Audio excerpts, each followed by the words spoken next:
好，来看看今天小狼是给大伙儿带来的《三国战记2P》，也是同样是石降将系列啊。之前我是做过了几部，然后前一阵刚回归又做了一个关羽的拿火刀的这么一个视频啊，也是给大伙儿重温了一下怎么关羽怎么拿火刀，怎么拿方天画戟，真方天画戟啊。这方天画戟其实是没有拿的意思啊，无所谓的。而这里面呢，咱们选的是绿赵云，绿赵云的石降将玩法啊。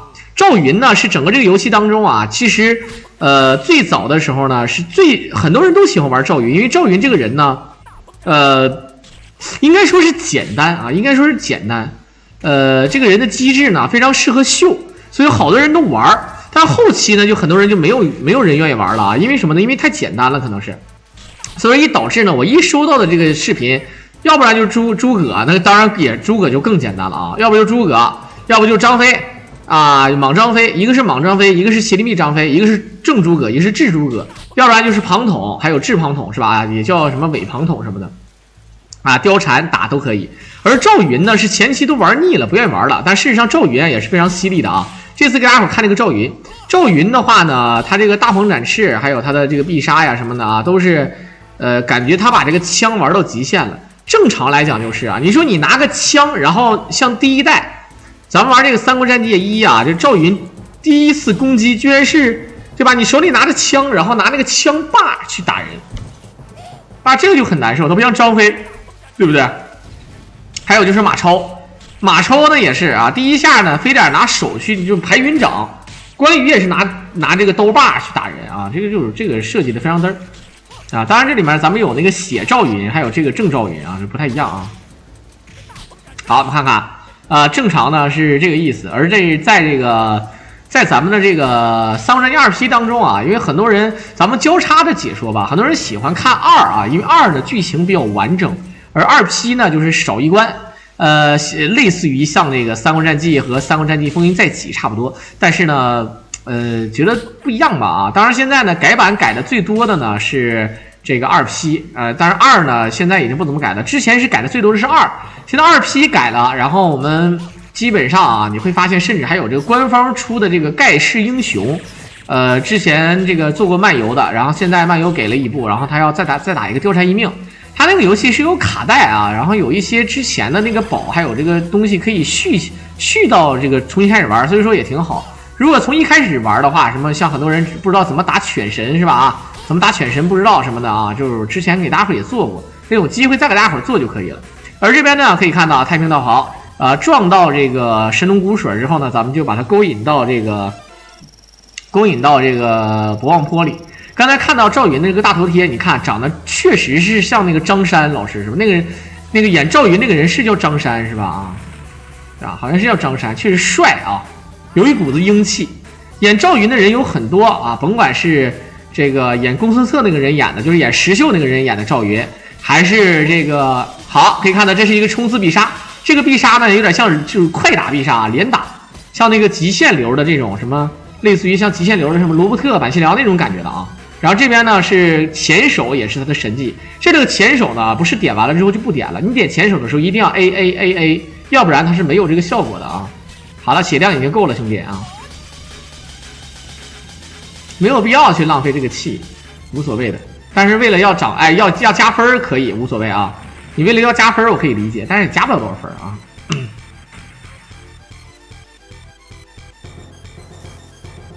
好，看看独眼夏侯果中军师之计。这个夏侯惇拿的是铁吉利骨朵啊。这个武器是不是就叫铁吉利骨朵？应该是没错吧？我没记错的话，应该是这个啊。好，你看这个前手这招是真的是赵云神技。打的血呢其实不少啊，咱们看好像一下挺少，但是毕竟它算是一招，1、2、3、4，大鹏展翅，2点前锁，翻天斩。好的，他手里拿着这把枪呢，就是一把普通的看起来像木质枪啊。这个，然后呢，他的2级武器只有一个，就是梨花，然后呢再往后就是方天画戟了啊，或者是真方天画戟，但我觉得用处不大啊。真正不能说用处不大，我的意思是，真正牛逼的是，应该给赵云再设计一个武器，一个铁质的枪叫龙胆，啊，叫龙胆，但是没做啊，这个有点难受。那这像不像张山？我跟你说，绝对是像的，绝对是像啊，就是他这个设计绝对是按照那个咱们那个大陆那个这个版的这个来算的。咱们 IGS 是台湾省啊，这个公司，所以说他们，你说他们没借鉴，我信我都不信的，好吧啊。百鸟朝凤枪，百鸟朝凤这个是一个技能，我记得是一个技能，不是这个枪的名字啊，是这个他们老师姓童的，叫童渊啊。好，1、2，然后右边打3下。好多人不会打这个东西是真的锤子啊，像这种密室怎么打，很多人记不下来。小时候越记不下来就越不想记，越不想记就越记不下来。其实你只要费心进1次就可以了啊。一共是3个弟子，童老板呢，他这个收徒弟是有怎么个收法呢？他是这么收的啊，就我只收1个徒弟，我把这个徒弟教好了之后，他出山了，我没什么可教的了，出山了，然后呢，给他送出去之后，我再教另外一个徒弟，从头开始教，一共教了3个人。第一呢，就是对吧？就是张绣，啊，就是那个，就是跟曹操对吧？跟曹操有点事儿那个啊。然后那个他婶儿被曹操给扯了啊，给扯了，然后他急眼了啊，就那个张绣。然后第二个呢是张任，张任呢出道也早啊，他后来是跟这个刘璋了啊，跟刘璋了，然后宁死不降刘备。第3个呢就是这个赵云，当然呢我说这个第一不是正史啊，第2也不是《三国演义》，这都不是啊，都不是，只是民间的这个故事本里讲的啊，这民间故事本它不是真正的《三国演义》讲的啊，大家伙儿知道就好啊，知道就好啊，这都是瞎编，你说瞎编乱造也可以，因为《三国演义》也是瞎编的啊，对吧？当然这个咱们看啊，第3个徒弟就是赵云，也就是说这师兄弟啊其实是没见过的啊，你顶天就是说赵云知道他自己有哪个师兄，但是呢其他师兄不知道有师弟，比如说张绣就不知道自己有2个师弟，张任不知道自己有1个师弟，但是他知道有1个师兄，而赵云呢只知道自己有2个师兄，有没有师弟呢他也不知道啊。那这个就不说了啊，有没有师弟他也不知道。据说有人说那个叫什么来着？啊，后期也是挺厉害的啊，是这个魏势力的，还反叛了一下啊。据说就跟司马师还有仇，那小叫什么？叫文鸯是吧？啊，文鸯啊，好像是叫文鸯啊。据说文鸯也是啊，据说啊，这玩意儿编呗，对吧？这无所谓了。反正呢，赵云呢，我跟大家伙讲啊，就是一个老师教徒弟啊，你们会发现一件事儿，一个老师教徒弟呢，他肯定是越教越好。就是说，比如说我教第1个徒弟的时候，我可能走了点弯路啊，走了点弯路，所以说第1个徒弟呢有点试验的这个一个意味，再加上呢，他也不知道第1个徒弟的天赋怎么样，虽然说是倾囊相授。但是他自己也不知道该怎么教，所以说第1个徒弟呢可能稍微面一点啊，稍微的面那么一点点啊。然后第2个徒弟呢，他就有一些教学经验了，对吧？教学经验之后呢，他也有实验性的教法啊，吸取了第1次的不足啊，当然也就是非常平庸啊，就是也没那么特别好。第3个就不一样了，再1再2再3，这第3个徒弟他就开始了啊，他就开始好好教了。再加上啊，作为一个老师一个神仙，对吧？他毕竟呢，他自己有点练新招练新活。越是到老了之后，他要想把自己新活啊，他就想传出去啊，来继承自己的衣钵。他觉得这个人绝对是命中注定是他最好最优秀的弟子啊。如果是这样的话，大概就是什么呢？就是说，可以，我觉得这个赵云这人可以，就可能教的更好一些。再加上赵云这个人有天赋、有胆识，还刻苦，那就厉害。说赵云年纪轻轻就跟着公孙瓒啊，就搞事情了，对吧？就搞事情了。而这个如果我们假设这个文鸯这个人呢，也是跟着这个童老板啊，童老板已经是8、90岁了啊，活着。假设啊，然后呢，他们虽然说不是一个时代，但是呢，确实假设人活的时间长呗，对吧？可以，我活到90岁不行吗？啊，可以。那假设是这样的话，那么问题来了啊，问题来了，这个我教这个徒弟。但是呢，我就不能亲自示范了啊，因为岁数大了，对吧？不能亲自示范了。但是呢，就经验更足，然后那真的是把毕生绝活全都掏给他啊。就好比咱们看那个电影里面叫什么叫细雨，大家知道就是有电影叫剑雨对吧？剑雨里面的那个大 boss 啊，就是黑石的那个首脑叫转轮王啊，就是转轮王啊。这个转轮王呢，他教这个自己的这个女徒弟啊，叫细雨啊，就是给他的一把这个武器叫什么碧水剑是吧？啊，他不叫什么的啊，对吧？他教的时候是要留后手的，我怕你以后烦我，我怕你以后对吧？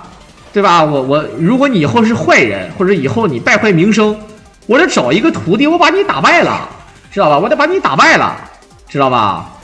把你整败了之后，万一对吧？你整不败你怎么办？是不是？就大概是这个意思。但是呢，我个人感觉吧，一般来讲呢都是黑化啊，黑化强3倍，洗白弱3分。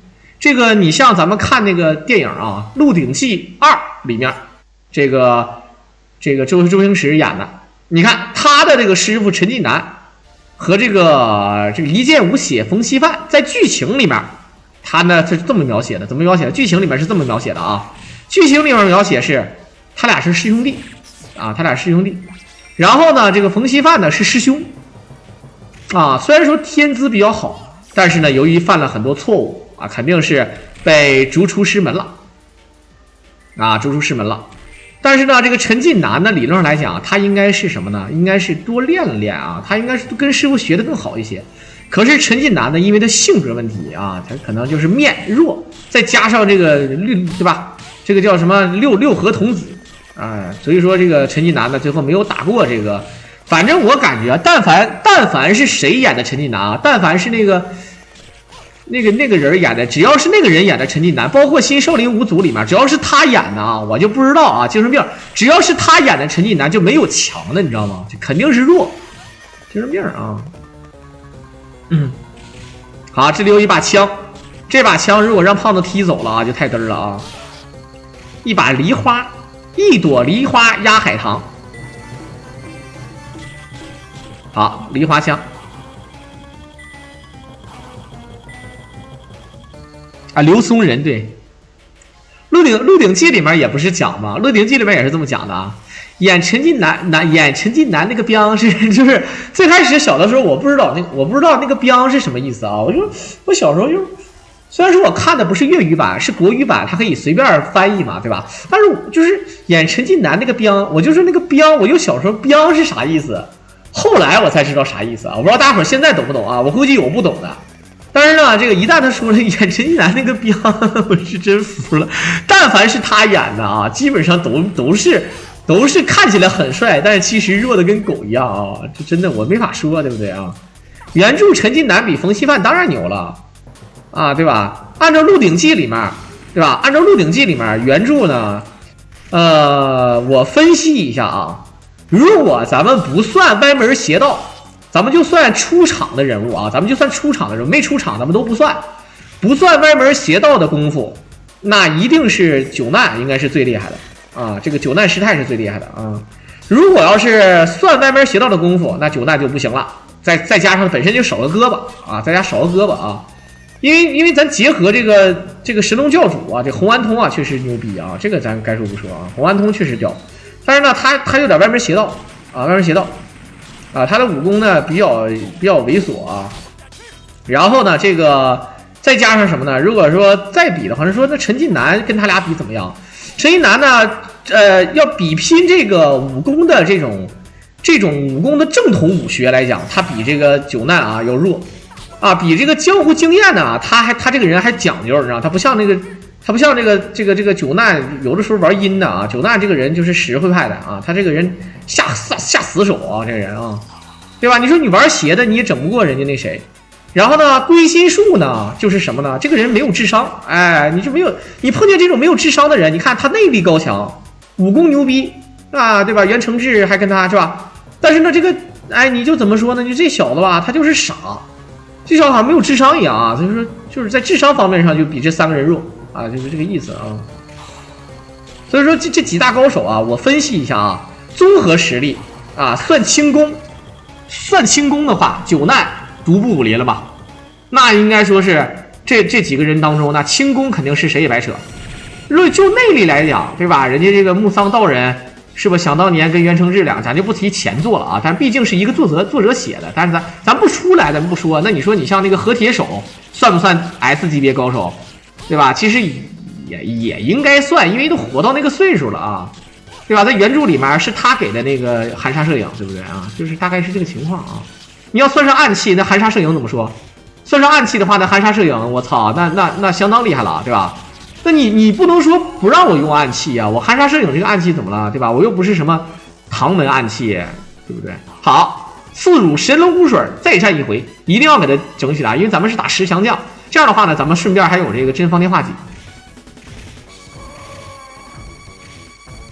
你要真玩歪门邪道啊，洪安通确实牛逼，因为洪安通牛逼在哪儿呢？人家就是战绩牛逼，人战绩就是摆在那儿的啊，他就你像九难的战绩就是他被一帮喇嘛，很多人说被一帮喇嘛都给围攻了啊，打不了啊，怎么地的，但是我不这么认为吧，我觉得这个也分情况啊，分情况，再加上嘛，九难确实少了一只胳膊，就这一点啊也确实太面了啊，他这只胳膊少了也确实是，你看这个特别喜欢愿意把一个人这个胳膊给整掉，比如说像什么杨过呀，是吧啊，什么九难啊之类的啊。好，看看赵云拿方天是真的帅，你看拿方天接大鹏展翅多爽，帅哥啊！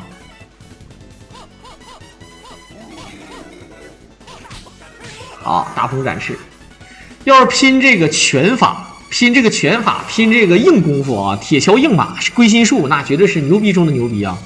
我相信龟心术跟神龙教主两个人对 K， 这个神龙教主要不玩点花活的话，龟心术肯定是能锤他啊！但是呢，神龙教主他花活多呀，对呀。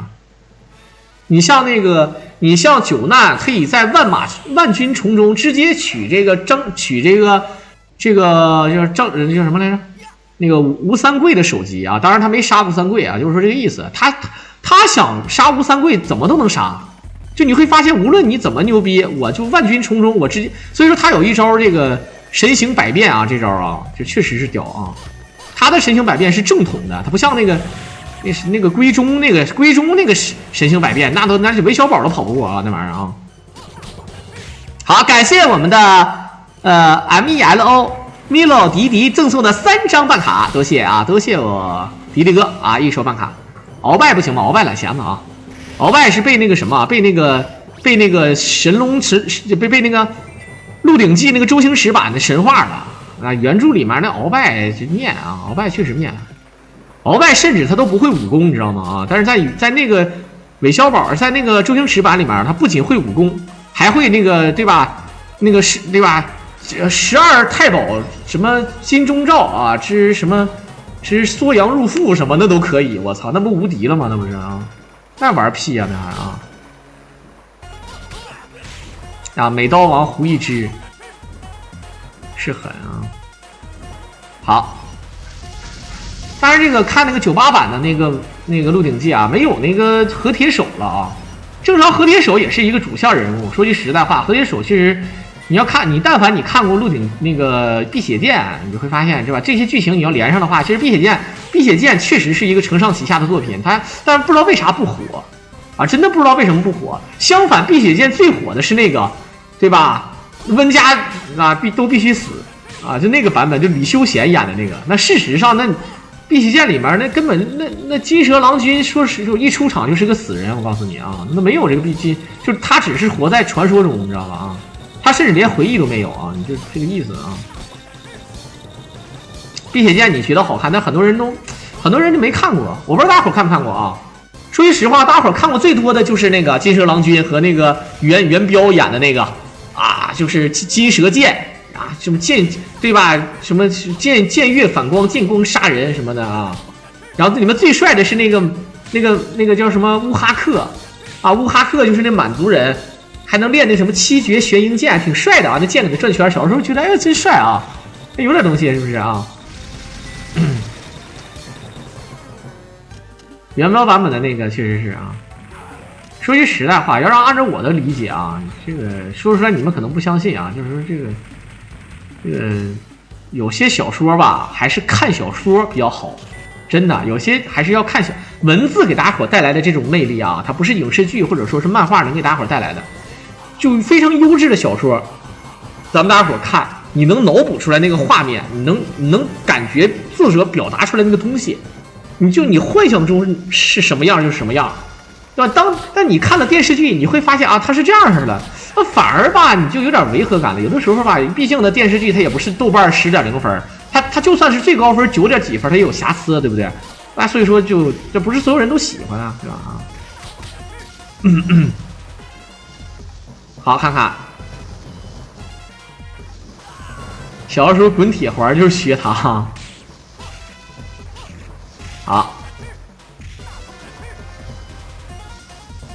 好，看看牛金，我来了。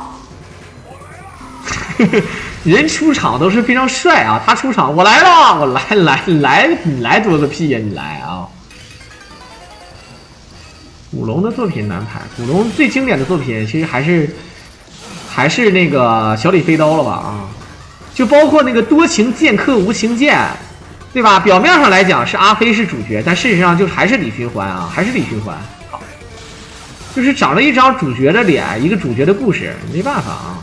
这个李寻欢也是逗逼啊，他真的这哥们儿真够意思，兄弟们啊，真的是够意思，对吧？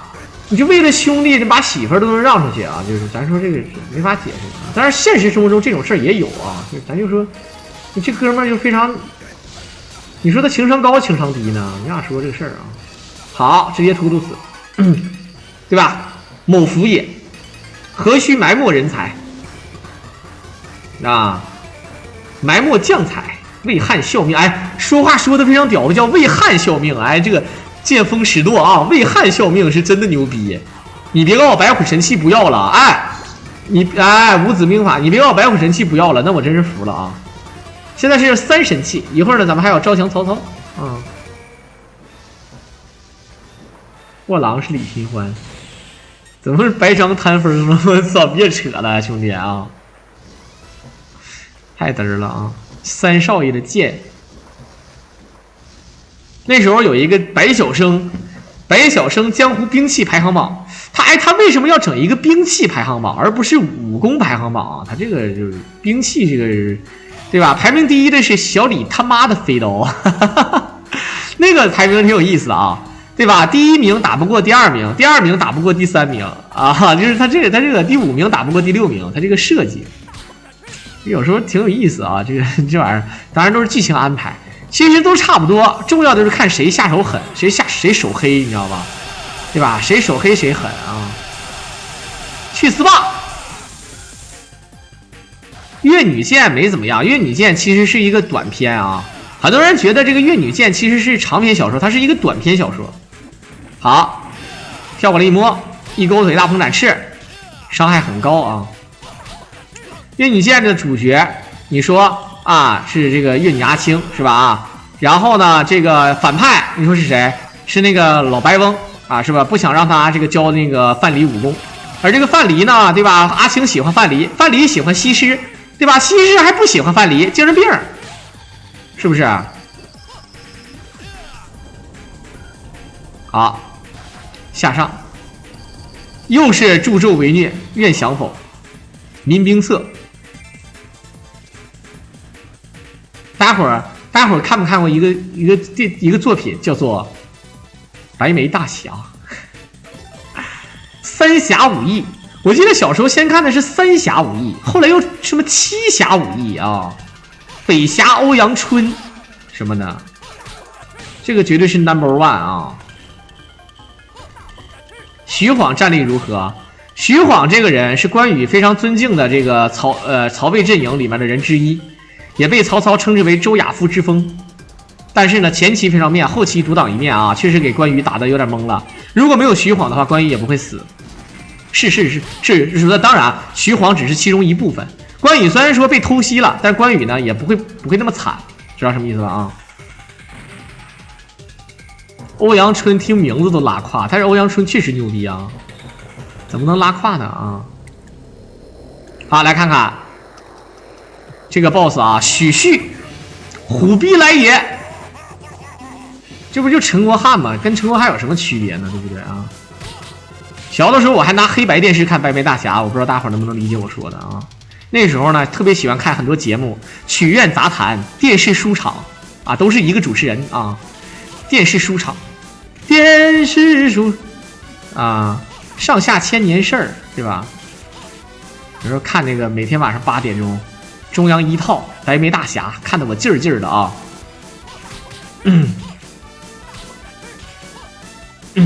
好，看看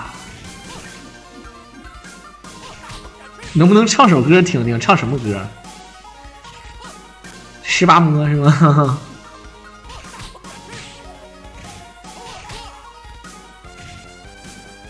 好，看看转身。哇塞！其实真方天画戟啊，还是挺有震撼效果的。但是说打血并不是想象中那么多。但万一这个 BOSS 怕火呢，对不对？那就不一样了。你一怕火，他就牛逼了啊！好，这太他妈赖了！召唤这个几兵必杀下蹲，然后呢，直接放一首徐晃。整个这个游戏当中最变态的降将没有之一，兄弟们啊，最变态的降将啊，就是这个徐晃。我操，徐晃太屌了！好的，走右边的话有金丝战袍，有青龙神器，但是不知道他要不要啊？应该是青龙神器是应该要的啊。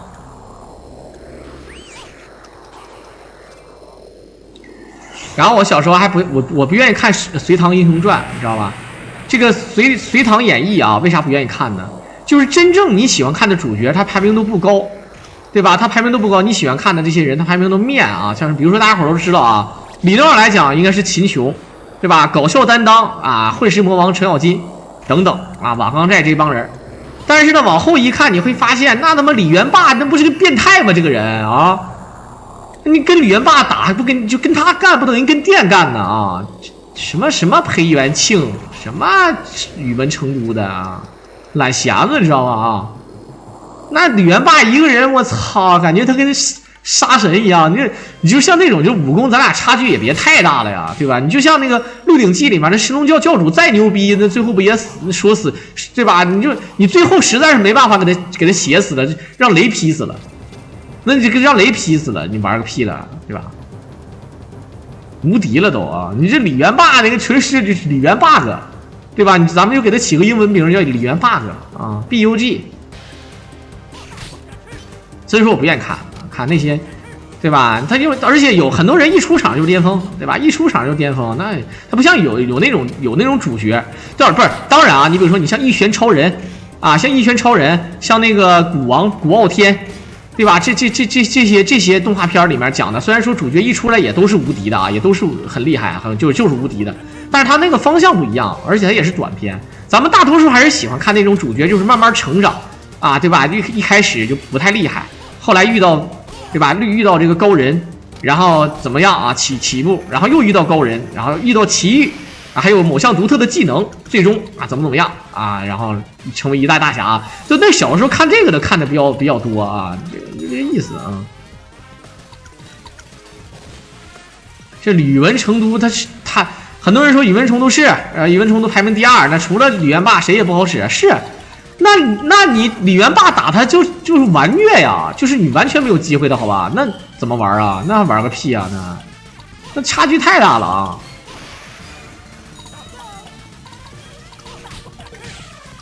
一开始不太厉害，后来直接废了的我看过，就是我看《射雕英雄传》是最有意思的啊！一上来看那江南奇怪，我操，这挺厉害啊！江南奇怪啊！然后呢，这个作为导师啊，肯定是大侠级别的了啊。那柯镇恶，看我眼色行事啊，确实厉害。后来发现这江南奇怪7个人打不过一个那个叫什么那个叫什么丘处机啊？那丘处机就一上来就无敌啊，一个道长跟他们打成平手，我操，那能一样吗？开玩笑呢啊！后来发现丘处机不知道干啥的，你知道吗？不知道丘处机是干啥的，真的。这玩意儿就有时候。看不懂啊！柯镇恶打架没赢过，吵架没输过，是不是？好，看看，主公找命啊！哦，真的孬。好的，防一下。哎呦，还血杀一下，真逗了啊！啊，一个多。哎，没烧着，哎，可以，2、3、4、5、6、7、8、8啊，没打着第8下。你知道收了多少血吗，兄弟们？你看一下收了多少血？这可是曹操啊！你要知道这个徐晃，然后加必杀加徐晃的伤害，我操，那是真的是变态的啊！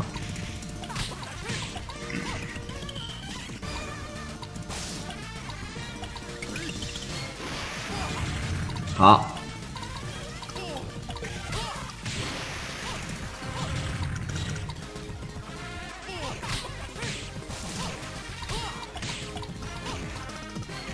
大鹏，哎，没有，还不够，血还不够。我们看看啊，马上要神器了，先玄武，再朱雀啊，玄武，哎，你别向天再借500年了，没完了。玄武，朱雀，往前来，民兵策，漂亮。前面还有一个梳清朝辫子的人啊，他这个有点逗啊。天为何亡我？哟。我柱哥来了啊！柱哥直接3手开黑券，能不能这个一上来就抽到一个宇宙飞船？我们不得而知啊。都屌不过我的野球拳，野球拳还真不说啊。这个野球拳，我记得当年玩那个《金庸群侠传》啊，是一个最早的这个 PC 游戏之一。想当年我记得那个《仙剑奇侠传》还没出来的时候，我就见过这个《金庸群侠传》。这个主角呢是一个玩电脑游戏啊，一个玩电脑游戏的这么一个人，他穿越进去了啊。然后他那里面最强的技能就是野球拳。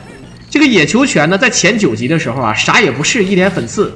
等到练到第10集的时候啊，这个野球拳无敌的要死，就相当于最高的拳法啊。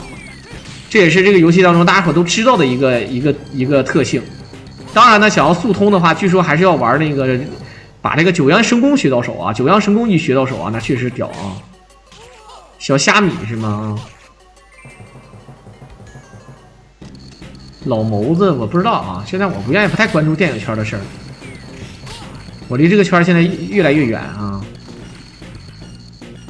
对啊，还是九阳神功，当时我记得那帮人就有九阳神功附体，九阳神功加左右互搏，我操，赖逼啊！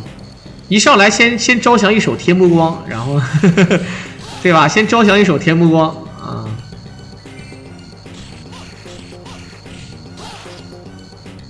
好，我们看看大象配兵啊，这是大象配兵，不是大象配孟获。配兵的话其实有点难度。好的，一个火，烧，好，哇，下来了。这一个必杀加上他，你要不霸体还好，你这一霸体啊，伤害更高了啊！但哎，一个大劈，漂亮，这一个大劈血量相当高啊，不愧为整个游戏第1神将啊，对吧？你不愧是整蛊界的第1高手，恭喜！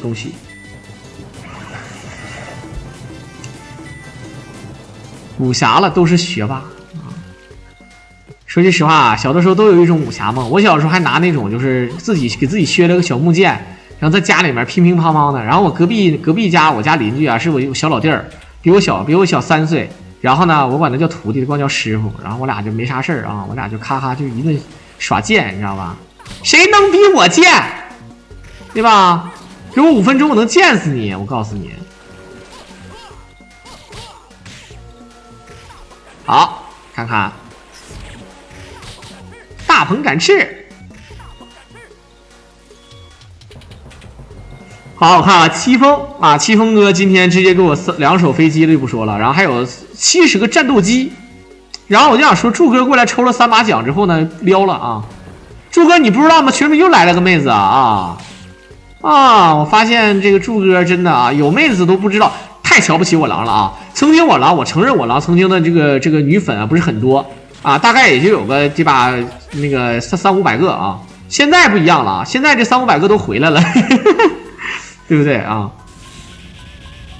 这个人水平很一般，没有什么亮点。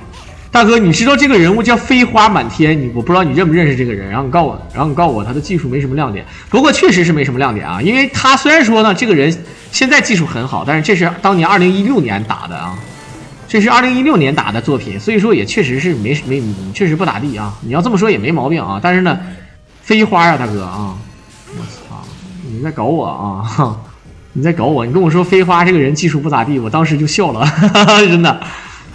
好，左下，飞花确实一般啊。那你要这么说，我服了啊。那你这么说，我服了啊。那你可能说你见过有比他玩的好的，但是飞花确实已经是，对吧？已经是可以代表了啊。这个，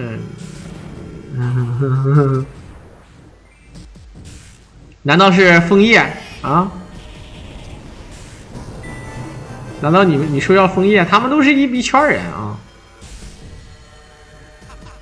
好，我们看看，哇，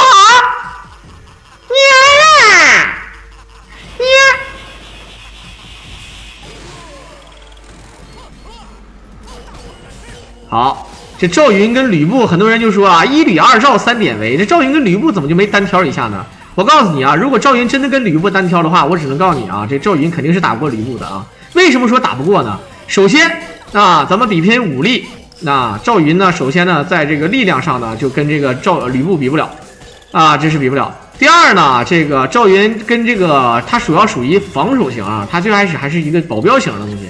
虽然说吕布最开始也是保镖，但是吕布呢，毕竟是以万人之敌敌万人之敌。其实，在排名上啊，由于咱们这个后期的排名呢，愿意说这个一吕二赵。事实上，毛主席喜欢马超啊，所以说，我操，这一个大批，这一个大批太变态了啊！我操，这一个大批，你看还是兵属性的。我们正常刚才是吃的蛮王藤甲，按理说防御力很高，但是不防，就正常都是除了火之外什么都防啊。对不对啊？这太疼了，这个啊！三英算吕布，吕布说：“哎，我的这个方天画戟怎么跑到你这儿了呢？啊，这个作品是打那个什么了啊？打到这个是16年是一几年的作品了啊？都不是，还是14年。”很早的作品了啊，不像现在，现在都2021年了，兄弟们啊！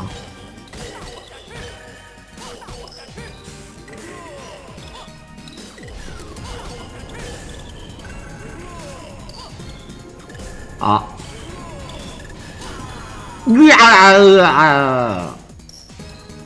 好，奉先威名远播，某求之不得，朱雀神器。青龙白虎，朱雀玄武，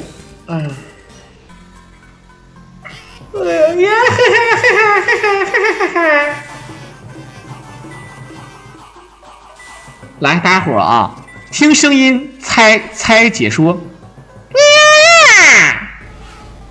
怎么说啊？我狼喜欢白虎神器吗？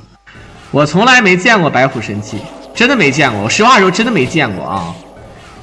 包括人造白虎神器我也没见过啊，就这个情况啊。吕布打不过李元霸吗？李元霸能把吕布屎打出来啊？就是吕元霸都已经上纲上线跟神一样了，人家都是神仙附体了，你吕布躲个屁呀，对吧？啊，对吧？好，1、2，歘，有白虎神器就真的是赖啊。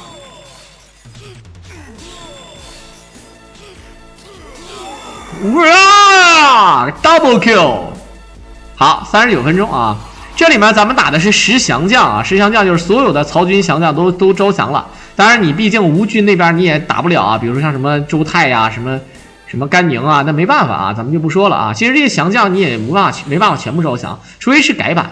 好的，片尾的最后呢，也是感谢我们的飞花大家伙表演的这么一个远古时期的视频，小狼只是没给大家做过啊，真风天。梨花外加我们的赵云一命通关啊，就是有一点点危险啊，被这个吕布差点拍死。在片尾的最后呢，也是感谢大家伙的收听。如果大家伙喜欢小狼解说，可以点击屏幕上的关注和订阅来支持我了。我们下期再见吧，拜拜。